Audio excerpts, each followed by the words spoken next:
Alright, we're about to go through a pretty gnarly storm here. Came out of nowhere, happens all the time to people. We're going to show you how to get out of the elements in a quick way. Alright, so here we go. Alright, this tree here is kind of tall. We don't want to be by anything that's going to squash us. So what we're going to do, there's a bunch of down pine right here. Okay, so we're going to grab that and just build ourselves a quick shelter to get us out of the elements. We're going to use what's around us and hunker down. We're going to get by the shortest trees. This one's tall, lightning can strike it, which is how most people get struck by lightning, standing by something tall and it going through the ground and hitting them.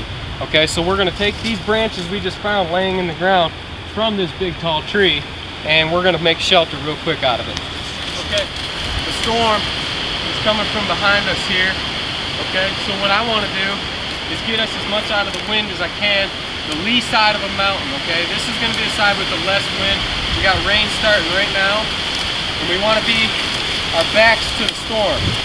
So we're going to just do this quick. We're going to start stacking branches. We're by some short trees. They're not tall. We don't want to be exposed to tall trees, and we don't want to be exposed to the open.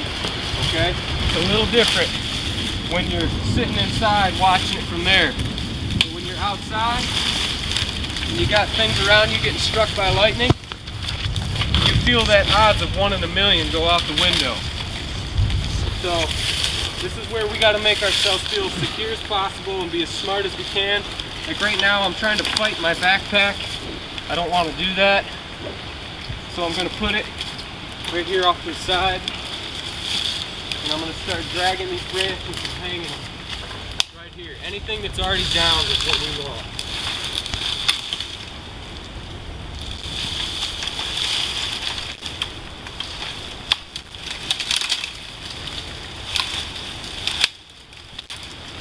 And then all the green foliage that we could find near us, I'm going to take my knife and I'm going to chop it down and I'm going to start sticking it in and weaving it in. It's not going to be comfortable, we're not going to stay dry, but it's going to be better than nothing. So for the time being, I'm going to need Jeremy's help, and we're going to work on this for a minute. Start shoving trees in there, branches, a lot of pine, and some greenery. Okay, in about 10 minutes, this is all we were able to do. Right now where Jeremy's standing outside there taking one for the team filming this, he's getting soaked. Right now I'm getting misted, okay? That's better than being soaked to the bone. So what we're going to do is we're going to cover ourselves with as much as we can. We have some greenery and a lot of sticks. If the rain dies down a little bit, we're going to take our time and just keep putting more in to keep blocking that rain, okay?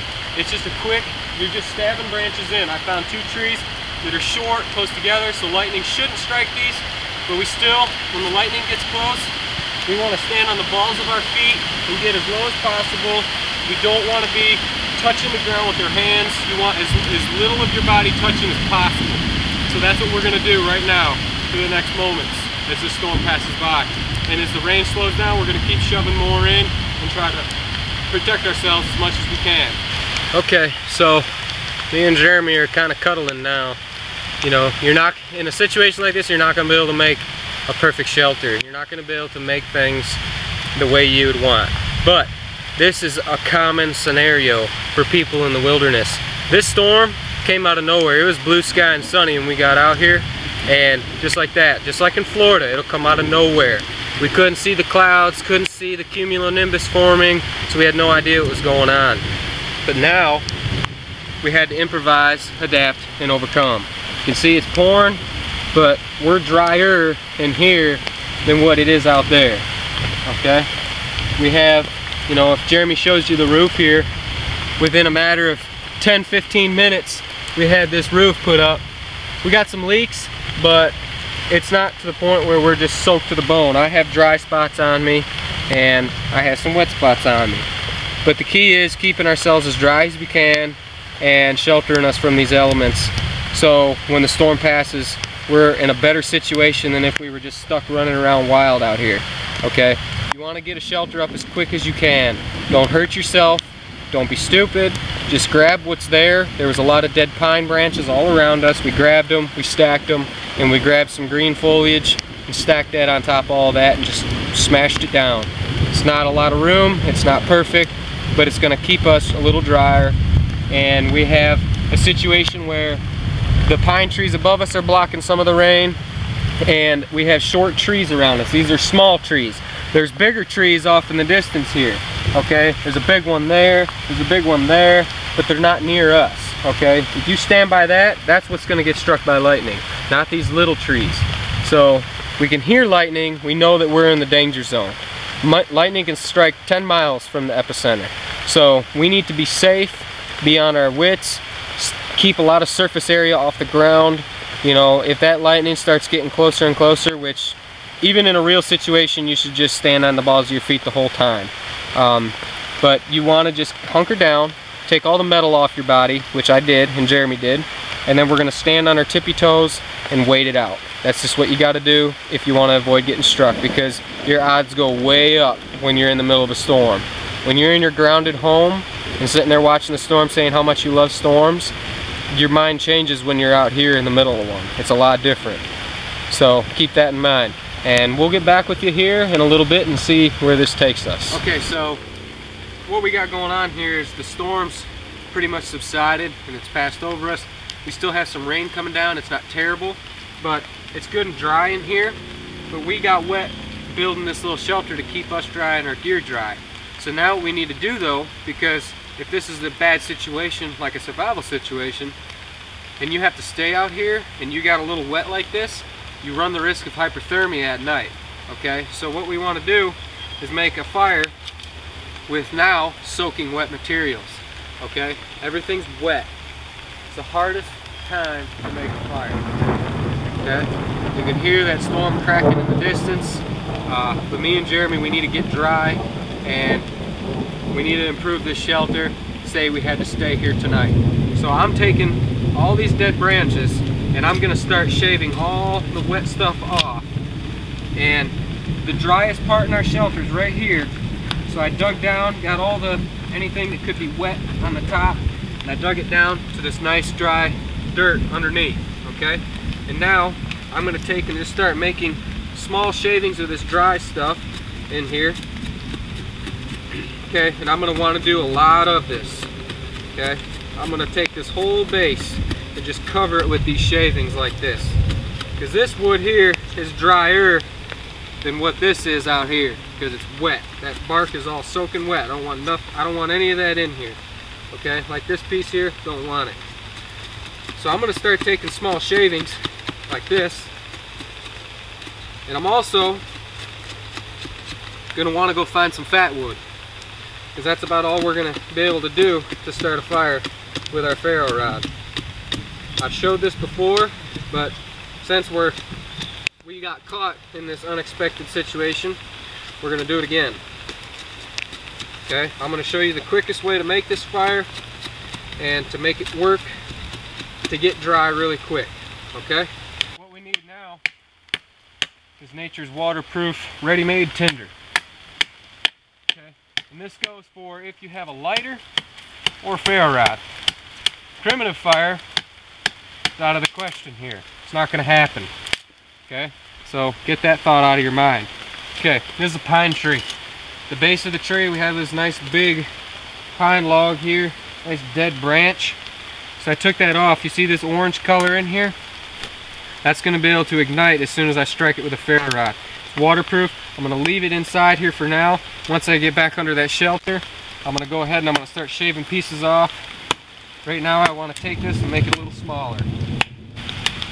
And as you can see, sometimes you may have to venture away from your little base temp a little bit from time to time. I mean, it's never comfortable to be soaking wet, but it's better to get dry in the long run.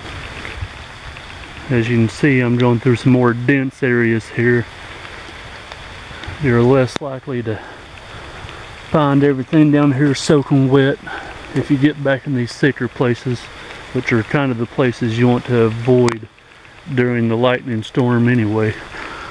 But after the lightning's out of the way, you're likely to find some things that come in very useful.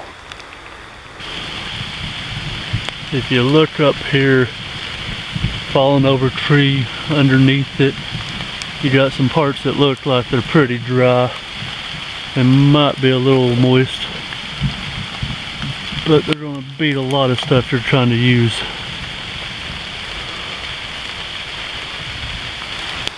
Alright, and here underneath a good little canopy of leaves, I'm finding some more drier pine cones that may help our fire efforts quite a bit. Okay, you can see that I got this fat wood here. All this dark orange, reddish colored area is what I'm focusing on. And I'm gonna make an extra large pile of fat wood shavings. I want it big because it's gonna take more heat to get wet wood going, okay?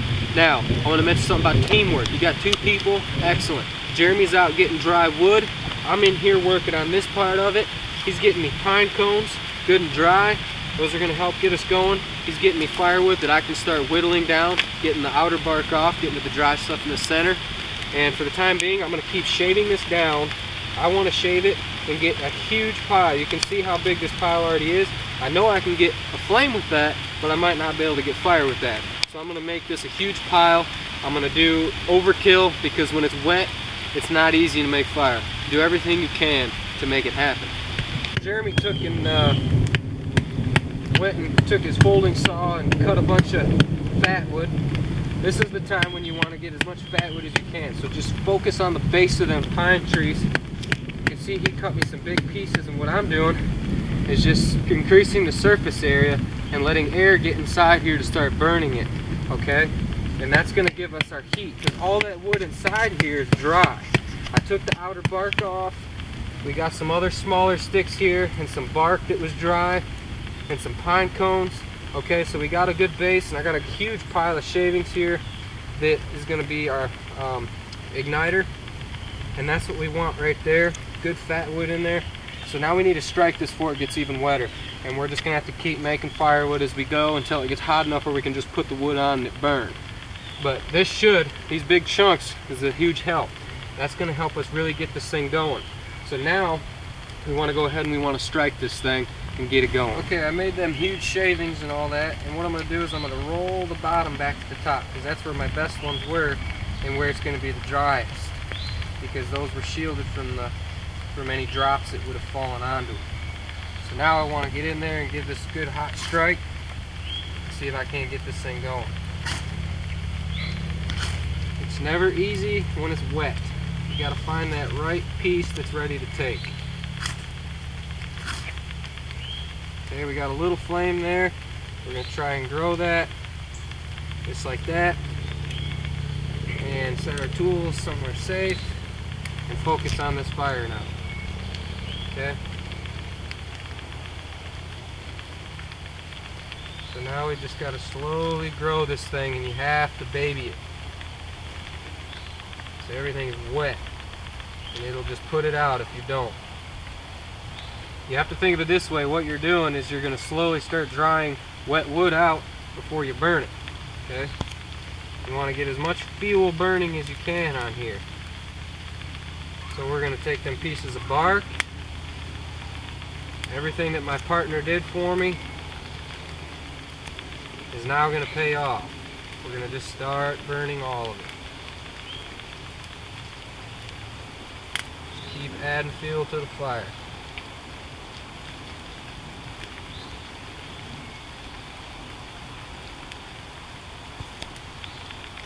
And don't think because you have flame that you're in the clear, because you're not. You are far from the clear. I've made fires in the rain before and thought I was in the clear, just to find out that it's just going to go right back out.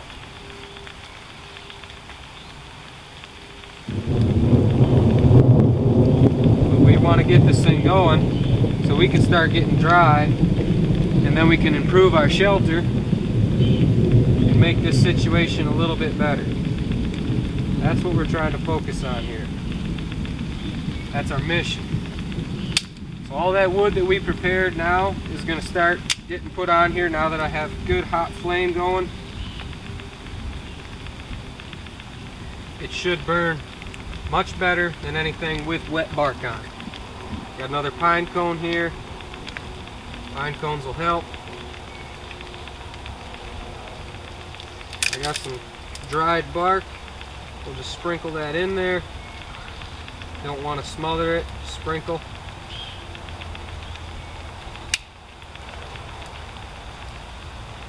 Anything that seems kind of wet, we're just going to go ahead and we're going to set it to the side and start drying it out.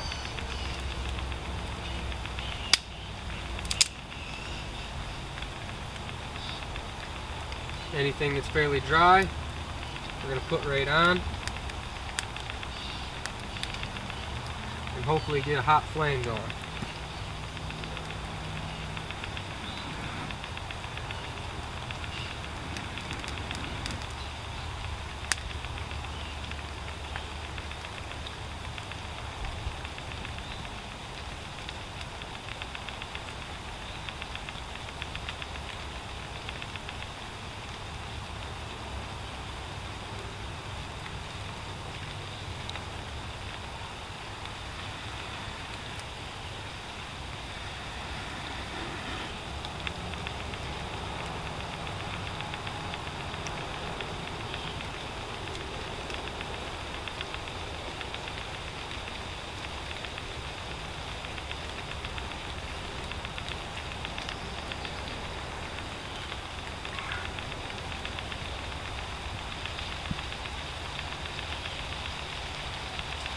Okay, you can see what's happening here. It's already wanting to go out on me.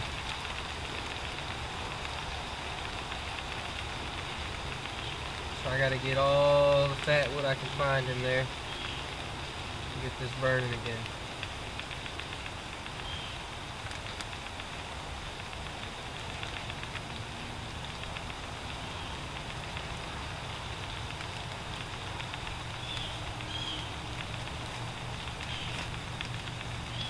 Slowly start building it again.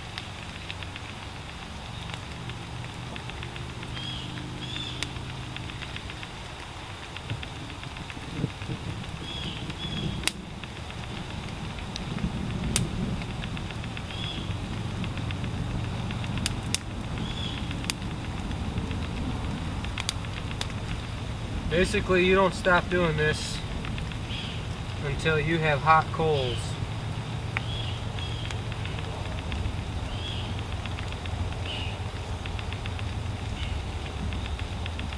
It's time consuming, it's not fun, but it has to be done if you want flame.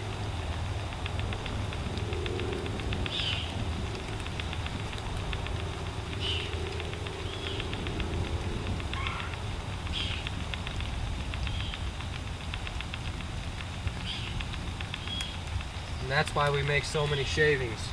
And once we get to that point, we're going to start taking more off our fat wood here.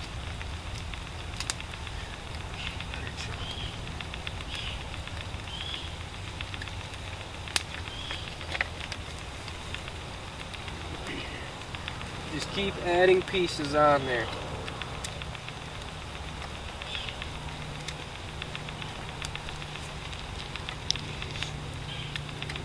Fat wood is the only way you're going to get fire out here on a rainy day. Okay? You can take other woods, you know, tulip poplar, and do the same thing. It's just a lot more difficult. This right here is your best method of getting flame. Sustainable flame. Okay, now what I'm going to do is take this nice piece of fat wood and I'm going to feather the bottom of it. You just have to think on your feet when you're doing this and work on the fly. Okay, I'm going to put that nice feathered up piece of fat wood right there in the center of all that heat. And again, I've got all this little stuff here starting to dry out and get hot, start to burn. Just remember, you got to keep some airflow in there. You don't want to smother it. That's kind of what happened off the bat there. I'm going to put this big piece that's kind of feathered out right here, and this big piece kind of right here in the center. I got them feathered out and I want them to start catching on fire. Now again, I'm doing this, but I have a lot of airflow in there, so it's not going to smother it. And I shaved all the wetness off that. So now when I get to this point, it's going to burn for a minute. I want to keep playing with it. And now I got to grab all this firewood, because we have a lot more firewood here. Okay, you can see Jeremy went collecting. I want to start working all this now.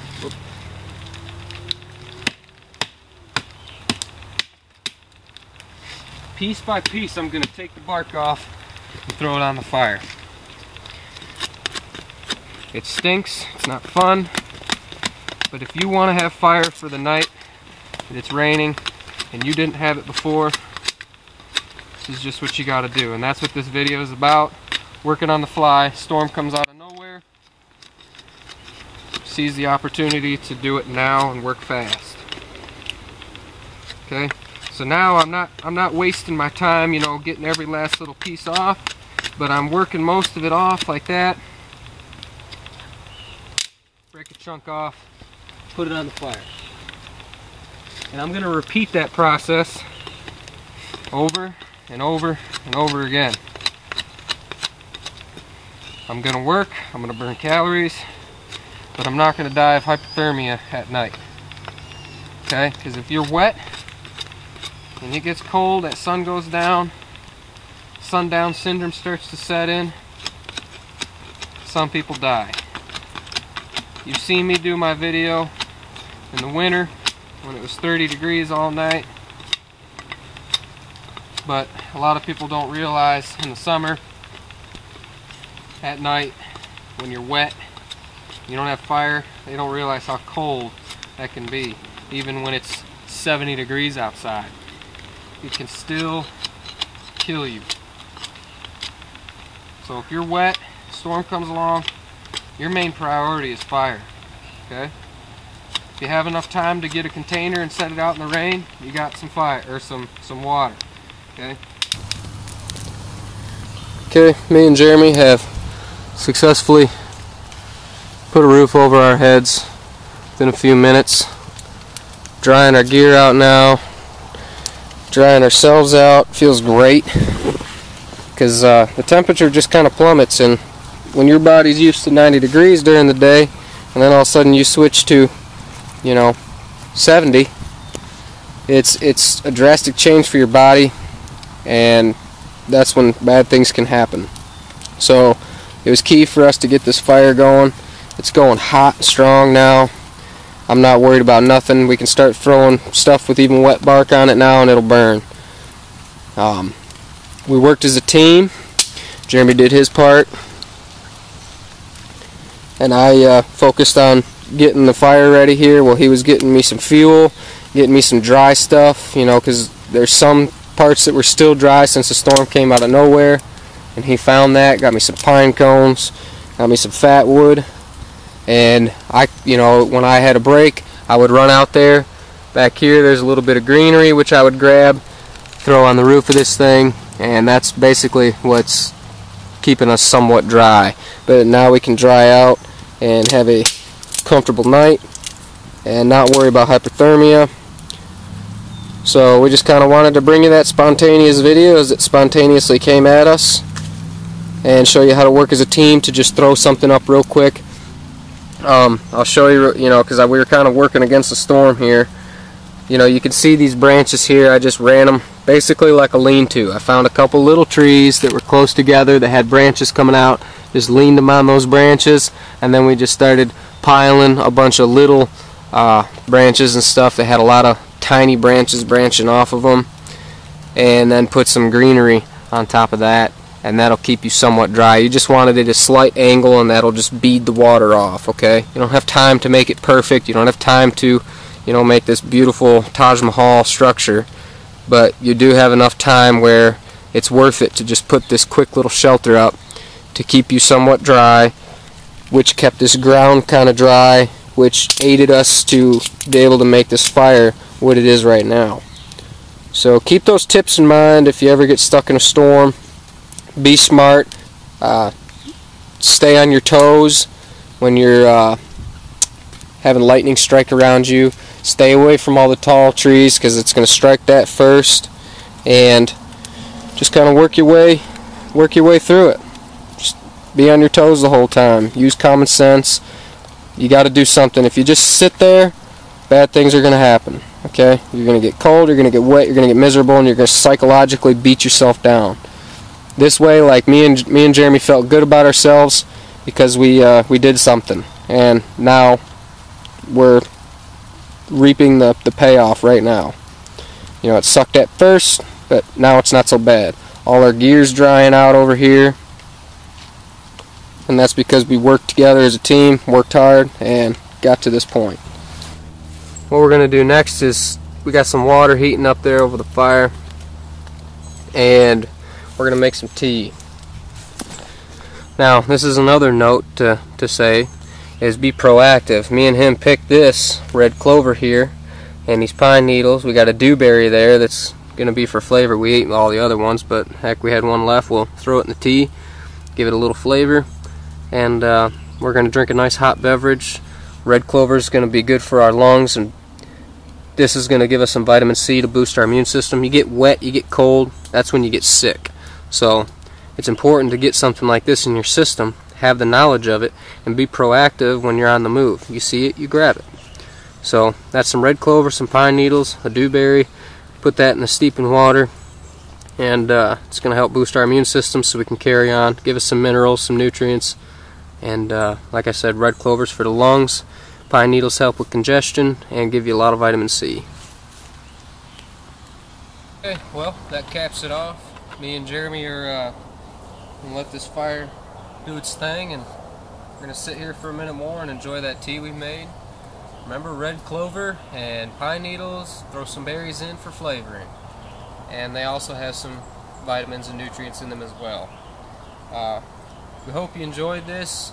It caught us by surprise, but we acted with the knowledge we have and did what we knew to do, and we hope that that brings you some knowledge on what to do if a storm catches you by surprise and you need to make fire right after it rains. Okay, you got to act quick, but again, I said be safe, don't make mistakes, don't, you know, trip and fall and crack your head on something.